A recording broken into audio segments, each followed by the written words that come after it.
Speaking of Vietnam, I saw a really interesting documentary, or a piece rather. It was a very short clip about, they were talking about how marijuana, it was changed war, and how Vietnam was the first war where the soldiers were smoking marijuana and they became reluctant to fight. And it was all about the mentality of the soldiers just completely changed when they were in Southeast Asia. And they were smoking weed, and they could smell the Viet Cong smoking weed, like, over the hill.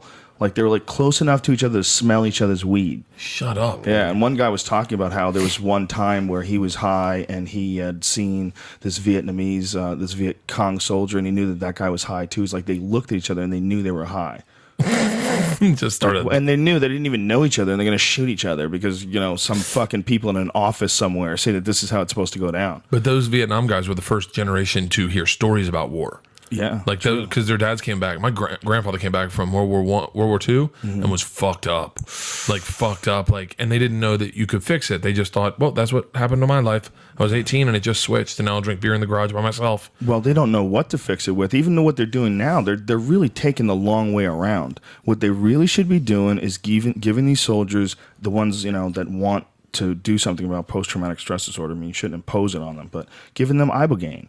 Ibogaine and ayahuasca are two of the most potent psychedelic mixtures, and they're responsible for so many different people getting off of heroin, getting over past. Yes, it's like conversations with God. That seems like man. That would be like the worst thing possible to give somebody that's not in touch with reality, you know? No. What it does is it lets them know what really happened. It lets them see it from an emotional perspective, why there's this big, gigantic hole in them that freaks out whenever they think about the past, and freaks out and relives all these moments. And you can go over it with especially with ibogaine. I've heard so many different stories about, and also with MDMA. You know, MDMA, which is ecstasy. They I would first love to used do some it. therapy with that. That was the idea. Was the funnest drug when you didn't know it would fuck you up. Yeah, well, it does fuck you up though. That's why I won't do it. I did it once, and that was it for me. But I learned a lot, man. I learned a lot about like insecurities, but anyway, the point is about soldiers, like, you know, and people that are addicted. There's people that have like problems with heroin, problems with alcohol. They can fix all that shit with ibogaine. Geraldo, right? I said, like, when in one of his lowest points, took a bunch of acid because he said that he heard that would fix his problems, and he said it didn't. Well, acid's not known for that. I mean, acid. Well, it is kind of self-observing, right? Yeah, but I mean, I think acid also just freaks people out so much. Like when it wears you off, it's like so. Someone described it as abrasively introspective. That it just like so freaks you out that it might be too much for someone who has like an addiction. You know? Mushrooms, I think, are a little. Mushrooms are good. Anything that's enlightening, anything that allows you to step back and look at it. But it has to also jive with your biochemistry. You can say everything enlightening, but what if you're that one weirdo that's allergic to peanuts, and you know you can't even drink Diet Coke, or you get splitting headaches? Are there people that are allergic to weed, like physically? Sure, there must be. There's people that are allergic to everything, I would think. A lot of like people that have like smoking allergies in general. You know, Yeah, but if that's the case, are they allergic to it if they eat it?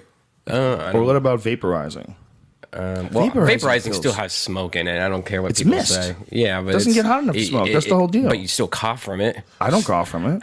You coughed yesterday. You coughed yesterday from it because I remember going, "You're gonna be really fucked now." No, I think so, Brian. I think you're attaching that moment, that memory, to some other time. I didn't really. Dimitri Martin's allergic to alcohol. Really? Yeah, and peanuts. Like if you throw, I shouldn't say this. You could be really mean and throw something else in there. If you throw. It's allergic to pussy. You know, you say something stupid there. I don't even know the dude. There was an opening right there. He's a regular. Is he? Yeah. And he is allergic to alcohol. So what happens when he drinks peanuts? Peanuts. He breaks out. If you throw a peanut on his face will swell up. Wow, that's crazy. Talk about fucking being helpless on stage. Peanuts. Someone doesn't like your show and just flicks a peanut at you. Does he know? He knows. I mean, people know. I just fucked him up. Fucked him up, man. People are gonna be throwing peanuts at him.